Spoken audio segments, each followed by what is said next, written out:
game design podcast by two guys who know nothing about comedy nor game design. I'm Trevor Scott, and with me, as always, is Ben Slinger. Hello, hello. It's been 2 weeks. Yeah, you and I both had a bit of a holiday last week. The listeners won't have noticed anything different because we prepared, we buffered. We buffered. Mm-hmm. But, you know, now we're back. Now we're pissed off because Tenacious D cancelled their fucking concert. Yeah. 3 days or whatever, 4 days before we were supposed to go, but... we were looking forward to singing our throats out. And basically, you would have heard us with, you know, raspy voices next week. That's it. But that's not going to happen. Now our voices are going to be fine and normal. And that's just wrong. That's wrong. That's not the way that we had this all planned. That's it. Anyway, we're going to do something we haven't done for a little while. We're going to do what 3 words. I've got a bot that can, you know, go get a random longitude and latitude somewhere around the world. Latitude. And because, you know, the wonderful people at what3words.com have broken the world up into 3 meter squares, we can just get those squares and get a random square and away we go. That's it. Every 3 meter chunk, you may not know it, but you are standing on 3 words. The 3 meters you are standing on. And what are those 3 mapped words? to 3 words. Well, the 3 words that I'm standing on, not actually. Apparently this is somewhere in Somali. Splashes, caseworker, turret. Ooh, okay. So I'm picturing tower defense. Yes. And caseworker. Yeah, caseworker adds a little interesting twist to how you make a tower defense game. Splashes as well makes me think, I wonder, are we water-based in some way? Yeah. Floating turrets, perhaps? Or What I think it is you have to set up like a convoluted way through your front garden, you know, putting sprinklers and all these sort of things, so you can basically stop the caseworkers from making it all the way to your house where they're going to try and repossess your house. Oh, okay. So it's a caseworker of like an insurance company or something. Yeah. A caseworker who you wouldn't want coming to your door, as opposed to someone who's desperately trying to help you, and you're just trying to fend them off. No, okay. Yeah. Basically, what's happening is the airport is expanding, and they're trying to buy your house so that you know they can expand the airport. It's a whole castle situation. It's a castle. Okay. I like that actually because being able to have a path, like you've got your garden path, and you're setting up. Oh, you could have some interesting signatures. You can set up caltrops. You can set up because I like the idea of the sprinklers. Especially the timing aspect of the sprinklers. Because usually in tower defense games, it's just like, oh, this is an area of effect, or this like targets the closest or the furthest or the strongest or whatever. But with sprinklers, it's just, no, they're just like, they either go back and forth or they go around in a circle and then like do the whole, and that can play into it. Exactly. But also that could be determined about how you potentially water plants, and then those plants could also be turrets. Exactly. Exactly. You get enough Venus flytraps there, they're going to get big and strong like the ones from Little Shop of Horrors, and then they're just going to eat the caseworkers. That's it. They'll turn into a Jupiter flytrap. See more. They'll turn into a Jupiter flytrap, and they're much bigger. Yeah, much bigger. Not as hot. I tell you what is hotter: a soul flytrap. Yeah, because it's much bigger than the Jupiter one, but it's fucking hot too. That's true. It does create a singularity in your front yard, which can be slightly problematic. But it'll keep the caseworker away. Yeah, and then of course you got a supermassive black hole flytrap. Which is the center of the Milky Way galaxy, and it just sucks everything in, and it just sucks. Okay, cool. I mean, I feel like we've kind of... Is there anything else we're doing that's not just tower defense then, past that? Yeah, because I think you get an idea as to, okay, at this time, between this time and this time, the caseworker's going to come, and it's all about just doing enough to piss them off that they're not going to want to try and make it all the way to the door. So, you've got sort of like the mud trap that they have to walk through. So is it now they've got mud all over them. And how many caseworkers are coming in like a wave? Because usually a tower defense is like waves. Is it? Yeah. They're just coming in waves? It is one. It's just one. And you just one trying to fend off this one. So do they have like a frustration level? Like, is it about them getting up there? Yeah, okay. Yeah, I think because you can do some Kevin McAllister sort of stuff. Yeah. Like that's the third episode in a row that Kevin McAllister's come up. Yeah. Yeah. Now, for those people who haven't seen the wonderful John Hughes movie Home Alone, Kevin McAllister, played by the wonderful Macaulay Culkin, he, sets booby traps and stuff. Yeah. To stop the wet bandits, people from burglarizing his house. They will be wet by the time they get to the front door in this game. Yeah. So this is effectively just a different version of that, but you have to realize that the next day, like, oh, you use mainly sprinkler stuff? Great. They're gonna have an umbrella, and they're also gonna have interesting. They learn from it. Yeah. So do you need to like put acid in the sprinklers to like melt the umbrella? Maybe. Like, how much can you get away with before you kill them? And if you kill them, you lose. Well, and interestingly, it's also like if you did have it that the sprinklers were affecting other things like the plants, putting acid in it is going to kill your plants. Like it might get through the umbrellas and stop them from coming, but now like for 3 more rounds. Come on, Eileen. Sorry, people at home can't see the look on Trevor's face when I said stop them from coming. He's a child. He's a 14-year-old boy at heart. I am always going to be a 14-year-old boy at heart. Stop them from moving forward, arriving. Knocking on your door. Yeah. Your back door. But then you might have a few waves then that your flowers are dead. Like you have to regrow them or you have to replant them or whatever. But maybe it was worth it because you needed to do that drastic thing of pumping the acid through your sprinklers. I mean, look, day one, if you put a bear trap down, you're kind of setting yourself up to be, in trouble by day 5. Because you just got to survive the week. Gradually. Just got to survive the week. And, I'm thinking if we kind of do this like a, what was that, Scribblenauts, how you could just like write anything in and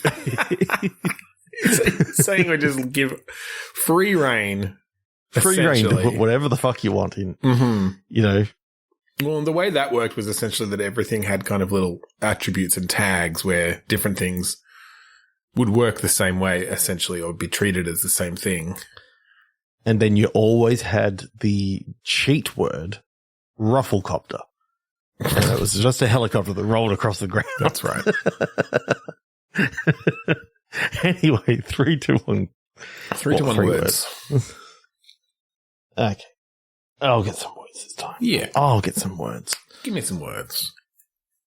Launder, heater, flatware. Flatware? Flatware. What's flatware? That's like... As in... Like trays? FLATWARE. Yeah.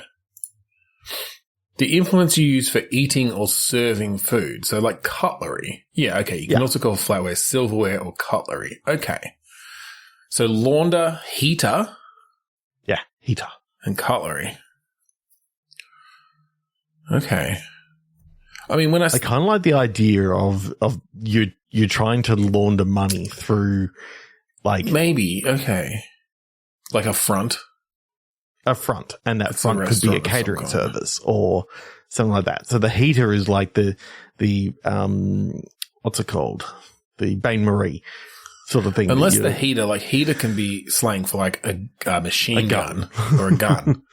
So it could be that when shit goes down, your waiters pull the gun out from under their tray. This is like a Papers, Please game where you're trying to, ascertain who gets the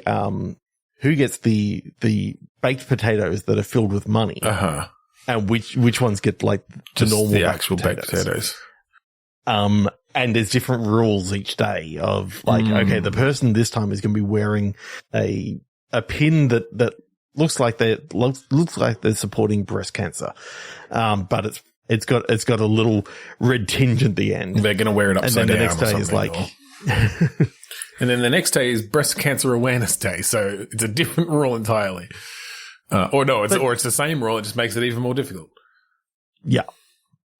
I feel like we did a game very similar to that, but I may be wrong. And it was probably years ago, so it doesn't matter.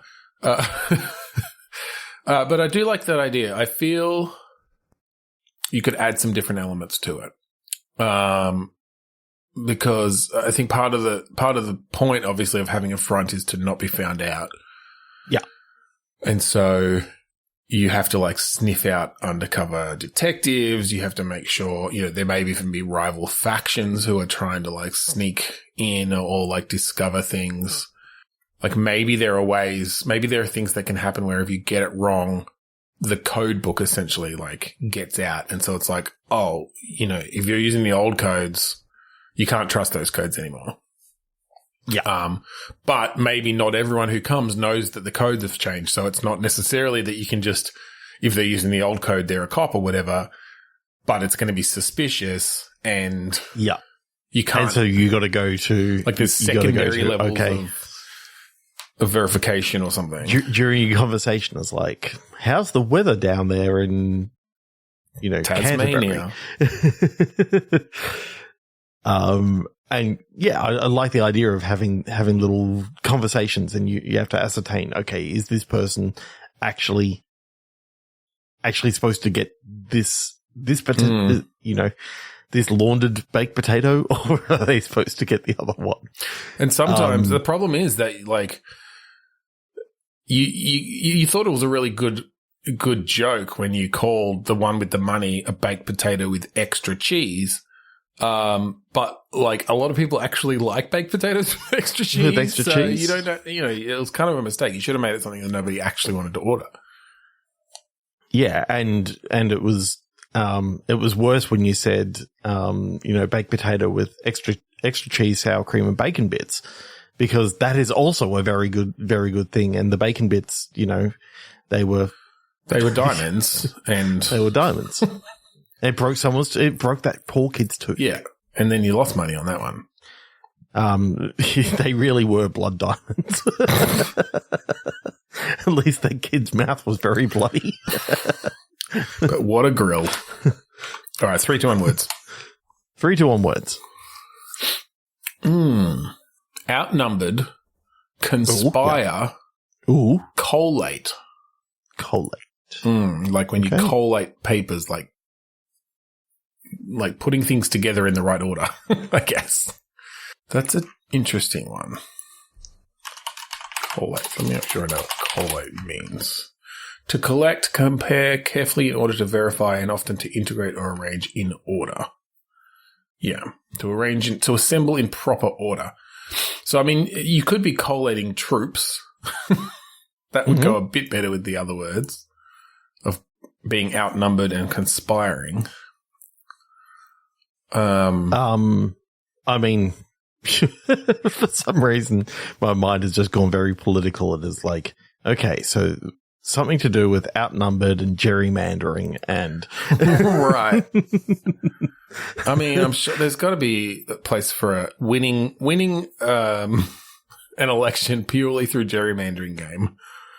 That's the only controls you have are drawing. There's probably a good puzzle game there.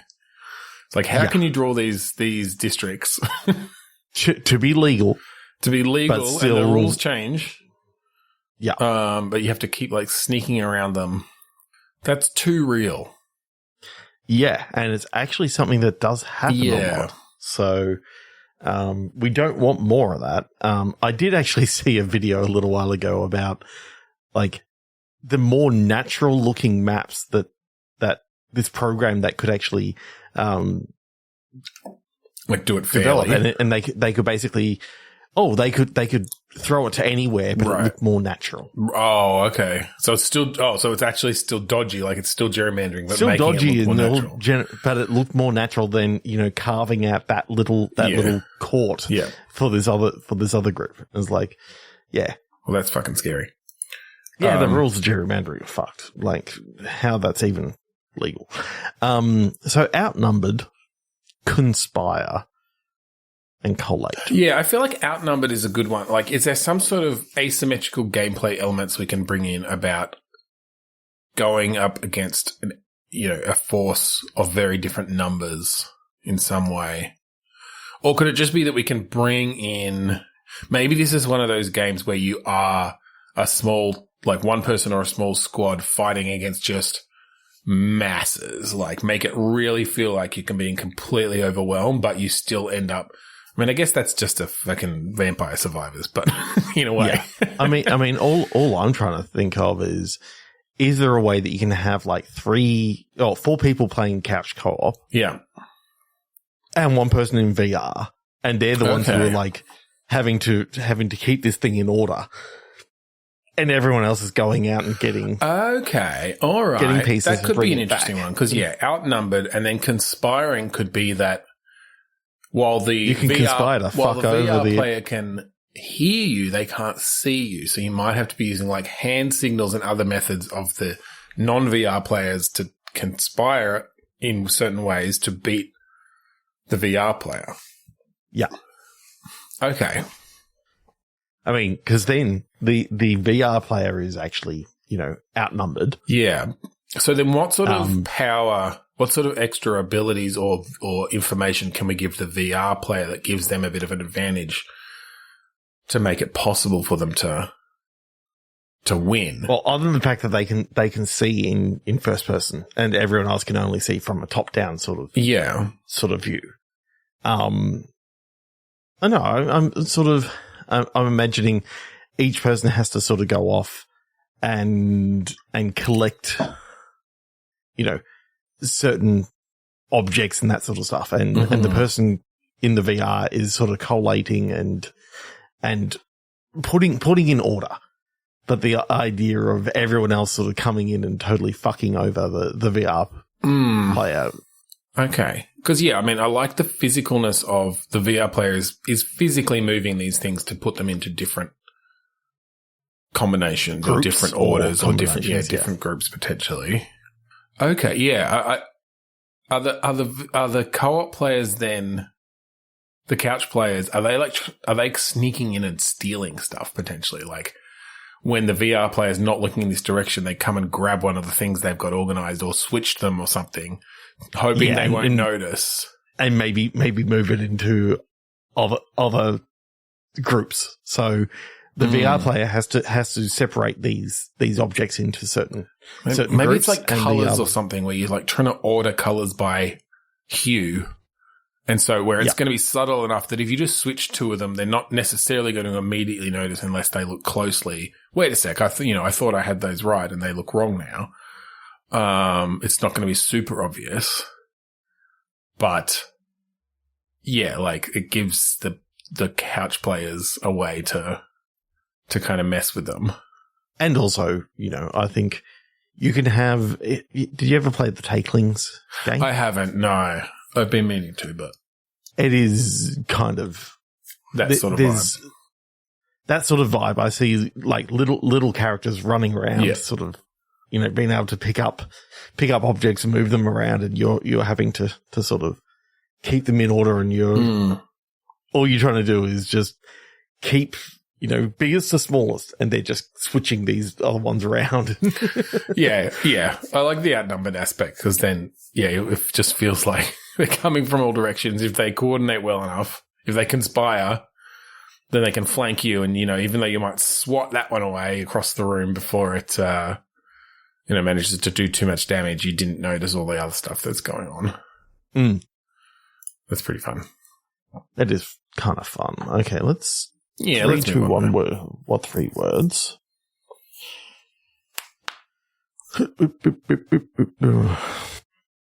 going to go with another one because this feels very similar to some of the other words tonight. Ooh, okay. Waterborne, births, trestle. Okay. Waterborne births is interesting. Yeah. I'm thinking, trestle, I'm thinking, sort of farmer's market. And then waterborne births, I'm sort of thinking kraken. And then I'm thinking, okay, how is this going to actually work with like a kraken at a farmer's market? Well, to me, waterborne though, like waterborne. Oh, yeah. Okay. It's BORNE though, right? Like born upon the water. Yeah. Like, so just, it's sort of like something floating. But then we had births as well, right? Yeah. So, yeah okay. I mean, I feel like a Waterworld-ish situation or like some sort of floating farmer's market could be the thing. Yeah. Okay. It's within Kevin Costner's Waterworld, but it just so happens that like you're managing, a farmer's market and you keep on getting, marauders coming in and you got to sort of protect the trestle tables and all this other stuff. I mean, yeah, I like the idea of a sort of farmer's market management kind of thing with attacks, with combat of some sort. You gotta, keep everyone safe, still sell all the goods, and still make a profit. Yeah. So, how much money do you spend on, security and having harpoons, up the top that you can. Yeah, so it's it's almost a tower defense game again, but with like management aspects. It's almost like one of those. Like there's been a few of these now where you're like running a shop for the dungeons and that sort of thing. Like you choose what products go out. Or maybe like who, or maybe people come to apply for a table at your farmer's market and you're like, okay, yes, because, their stats are they can defend well. They don't have very good salesmanship, but like we're going to put them near the edge. So even if they don't sell much, they're going to help the others sell more because they won't be attacked. So it could all really be around, where you place different tables with different stats. But then it really matters that you're going to have the customers coming through and the placement of the table also matters for how much you're going to sell of something. Yeah. I mean, if you have the really salty sea dog, pirate at the very front. Yeah. It's going to turn people off. He may scare people off because he's swearing all the time. Yeah. But, it turns out that he's just misunderstood. Yeah. And once you're committed to being at this farmer's market and you've come at him from a distance, you understand a bit better. You understand. Oh, he lost all his family. That's why he's always salty. He lost all his family and most of his limbs. Yeah. He's like that peg-legged person from Family Guy. Family Guy. With the 2 peg legs and the peg arms. Yeah. This guy has a peg ear. It's just a peg that you can hang things on. It's actually really useful. Okay, we'll go one more. All right. Predicted planetoid. Yep. Oh, yep. Deprecating. Okay. So we've had some asteroid-ish sort of ones lately, but this seems related. But okay, here's something it could be. So deprecating to me, I think of it in code, right? Like in the world of software engineering, a function gets deprecated and it means it's going to be removed in future. So don't use it in new stuff, but you've got some time before it's actually removed. So maybe this could be a bit of a coding game. Like it's high stakes, like it's a planetoid coming. It's coming into the solar system in some way. Yes. And you're writing code to write predictions, also to write where it's going to end up and all where this it's going to end up, but then also plans for deflecting it or blowing it up or whatever. You're writing some of the code and algorithms to say like, okay, very Zachtronics. Yeah, a bit Zachtronics-esque. And writing, like having to run simulations basically and choose the right ones to deal with this planetoid. I want to add in a little bit of sprinkle a little bit of lore as to what this planetoid is. Okay. It's a planet called Mondas. Mondas? Mondas. Okay. And it's coming, and it's officially like it's the 10th planet of our solar system. It's just on a very, very long sort of thing, and it's going to actually enter into, very much Earth's orbit. Yeah.